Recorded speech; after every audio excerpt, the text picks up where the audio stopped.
What it do, YouTube? This is Acid Root. So I'm going to review Korn's MTV Unplugged album from early 2007.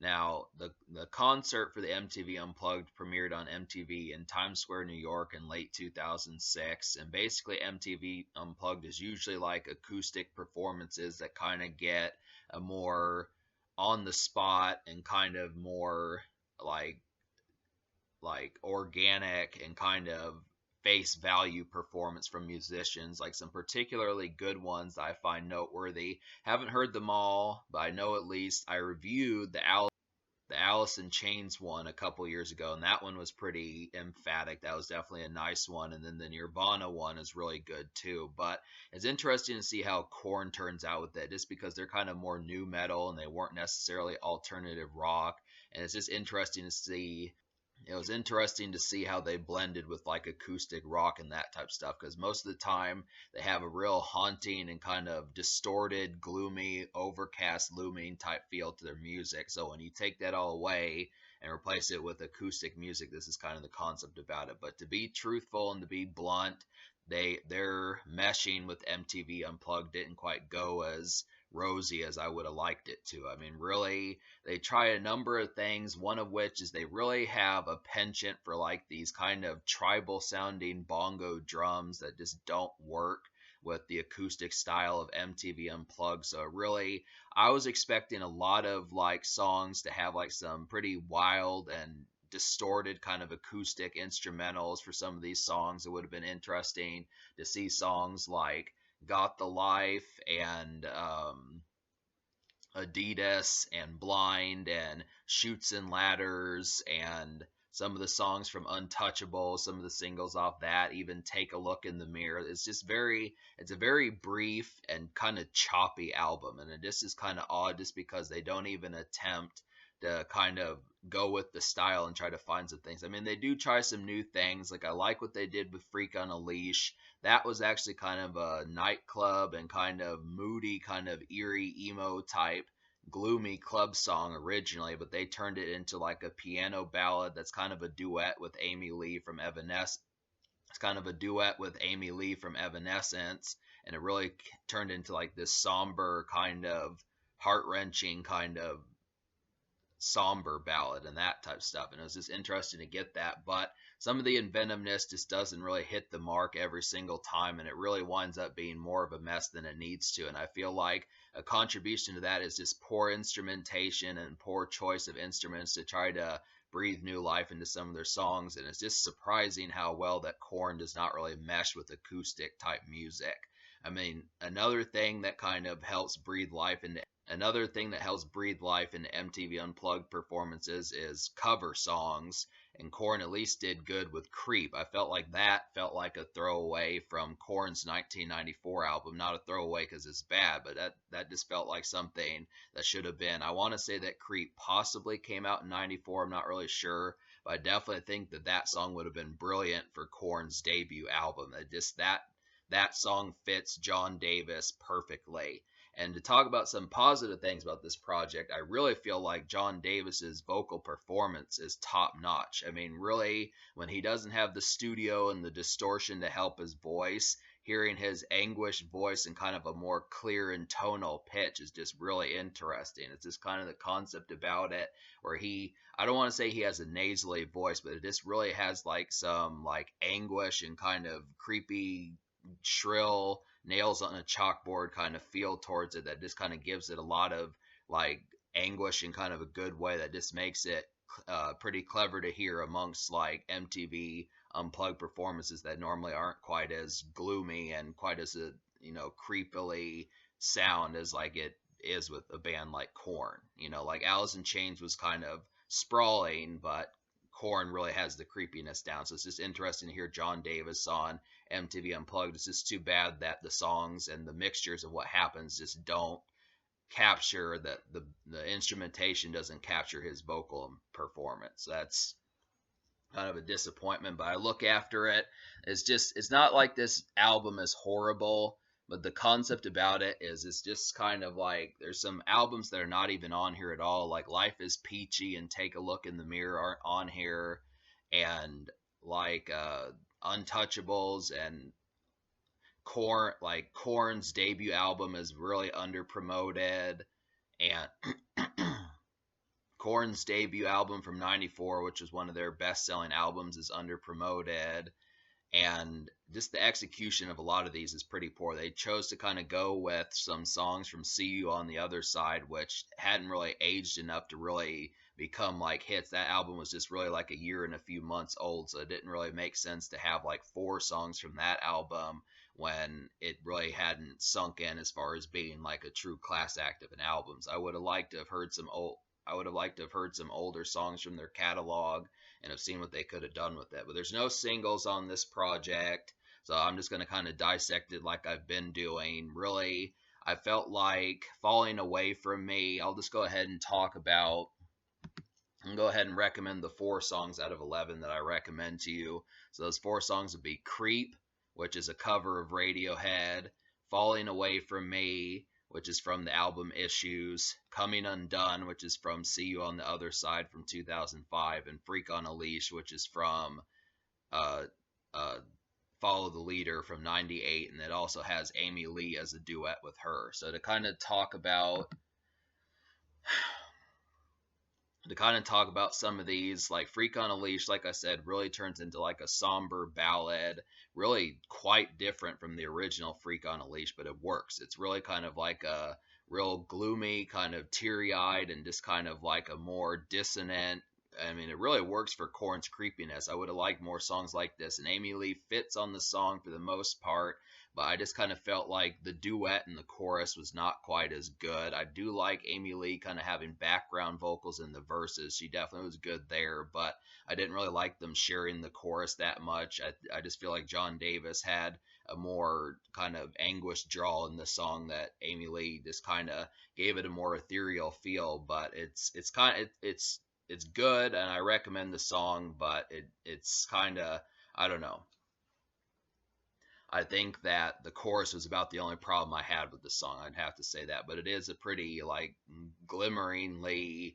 It's basically, I would say, like a real somber classic in just that sort of sense. It definitely breathes new life into Freak on a Leash, and it's just kind of different from the nightclub, kind of moody nightclub type feel of the original.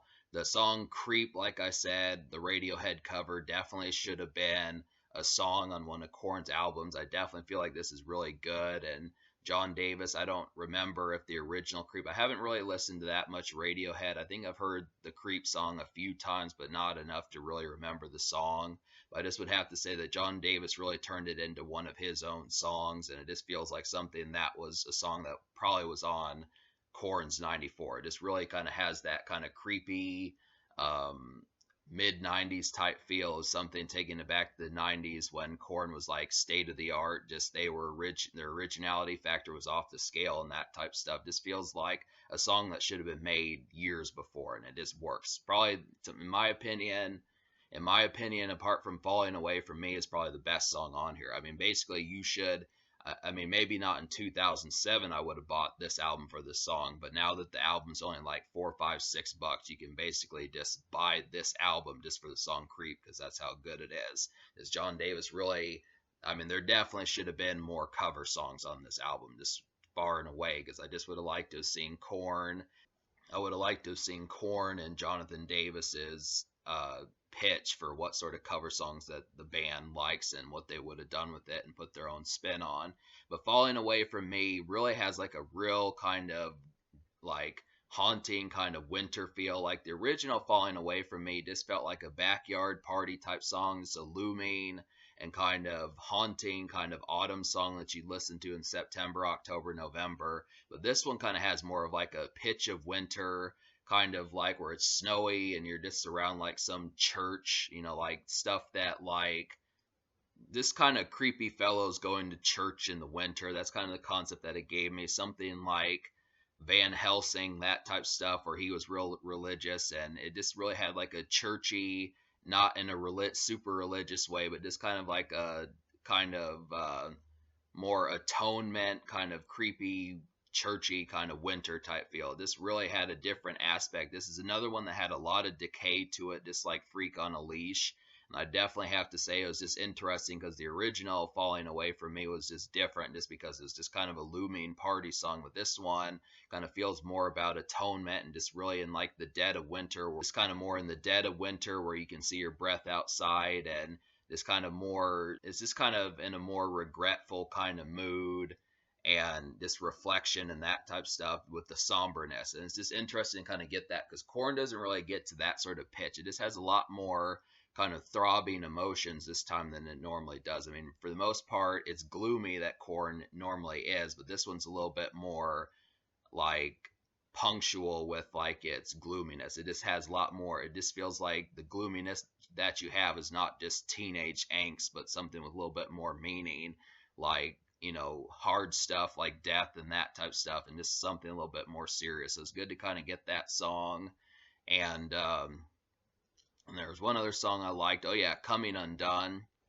Coming Undone, it was kind of like classic Korn, at least in the early 2000s and late 90s, where it just kind of has more of like a backyard party type feel. This one's not quite as serious or quite as brooding and quite as like morbidly somber as like some of the other songs I've mentioned, but this one just really kind of feels like a party type song or the closest thing to it. I really like the kind of mid-tempo uppityness of the production, and this is probably one of the few songs that really has some sort of a pulse and kind of feels more of having like a good trajectory in like classic Korn and like their somber but still kind of like jivey type mood. There should have been way more songs like Coming Undone. But so just to kind of talk about this, I just really feel like the choices for like the production on these songs is pretty poor. Talk about some of these, like Blind and Hollow Life both have those kind of bongo and tribal type drums on there that I really feel like don't suit Korn at all, and it just makes it a real difficult.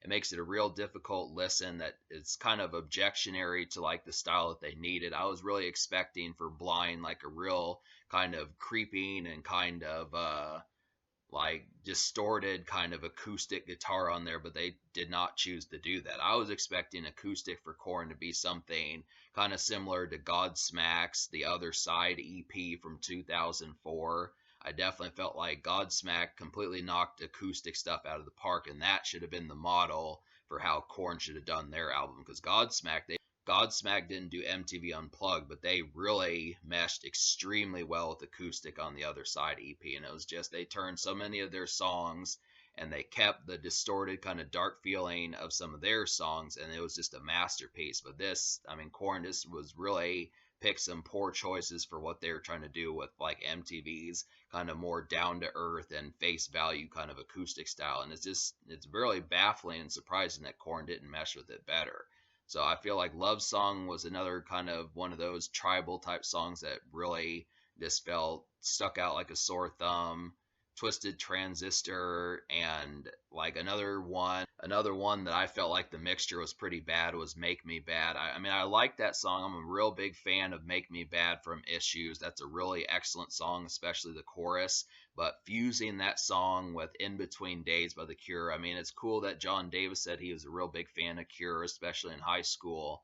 But the concept about it is the mixture of how that song came together. I mean, maybe it would have worked, but the production vessel for hoisting these two songs together, which were probably two good songs, was just not a good amalgamation of how to do it. And I mean, I would have figured that Make Me Bad would have been like the perfect song. And Jon Davis, when he did the chorus, it was a beautiful chorus when he did it on the song fusion, but it's really just a mess to listen to just because their ear for acoustic instrumentations and something that could have suited that performance was just poor. And that's the whole concept. So it just ruined two songs, and it was kind of a slash of a song because it shouldn't have been a fusion either. I mean, maybe it could have been, but just the mashup of how it turned out was just not very synchronized, and the chemistry just didn't match.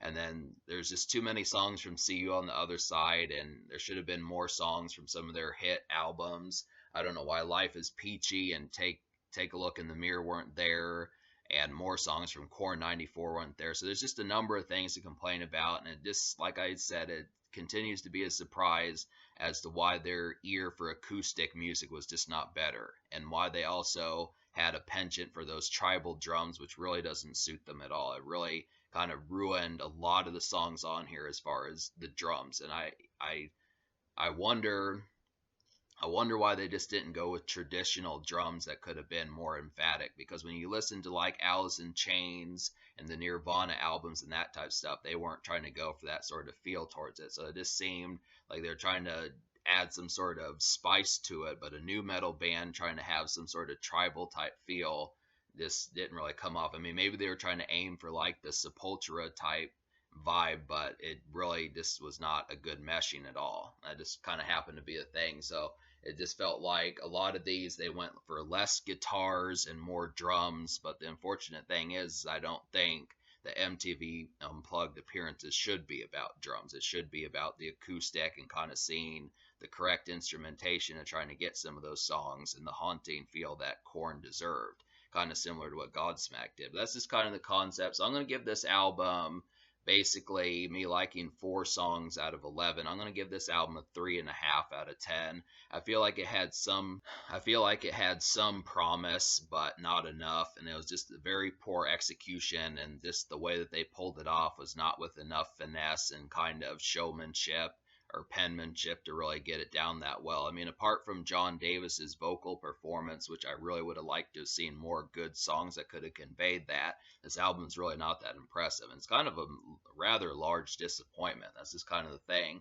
The social score, I'm going to give a 3 out of 10 also, just because some of these songs, like I feel like Creep, Falling Away From Me, and Freak on a Leash, and Coming Undone all kind of have like at least some degree, and maybe not Freak on a Leash entirely, but the other ones, Falling Away From Me, Creep, and Coming Undone, all at least have the classic kind of backyard haunting kind of fall party type feel, but some of these can just kind of be hoisted in the winter. There's no real club songs on here. There's no real stepping out in terms of like sheer party vibes except for Coming Undone, but it just kind of felt a lot more like contemplative this time. They really weren't quite as recreational and quite as in as much of a good mood. I mean, it's moody like Korn typically is, but it just really didn't really have any weekend, Friday night, Saturday night type stepping out numbers, which is too bad. It has a mild social feel, but you just have to understand that it's more brooding like Korn usually is, more so than having the jivey type moments.